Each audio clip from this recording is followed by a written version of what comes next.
ரேண்டமாக நான் ஊட்டியில் இருக்கிறப்ப வந்து அங்கே வந்து ஏல்கில் முருகன் கோயில் ஒன்று இருக்குது. ஸோ அங்கே போயிட்டு நான் முருகரை நான் ரேண்டமாக பார்க்க போனப்போ ரொம்ப பக்கத்தில் பார்த்தேன்.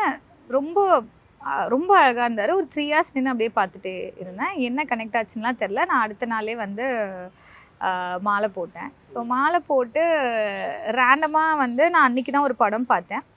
அருணகிரிநாதர் பற்றி ஒரு படம்.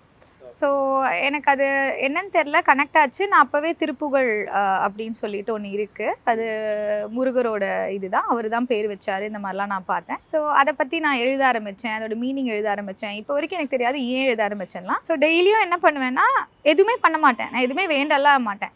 போஸ்ட்மார்ட்டம் இருக்கும், அங்கே ஊட்டியில் இருக்கும். நான் முடிச்சுட்டு நான் அங்கே வந்து ஜிஹெச்சில் இருக்கும். ஜிஹெச்லேருந்து ஏல்கில் முருகன் கோயிலுக்கு ஒரு 4 kilometers நடந்து போவேன்.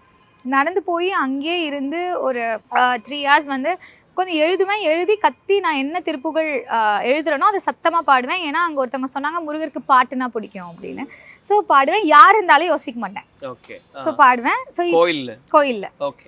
கோயிலில். ஸோ என் கூட வந்து சேர்ந்து வர 2 பேர் வந்தாலும் 3 பேர் வந்தாலும் அதை கேட்பாங்க, பாடுவாங்க சத்தமாக. ஸோ இப்படி கண்டினியூஸாக பண்ண ஊட்டியில் நான் எங்கே போனாலும் நீங்கள் அந்த முருகர் கோயிலில் பாட்டு பாடின அந்த பொண்ணு தானே அப்படின்னு சொல்லுவாங்க.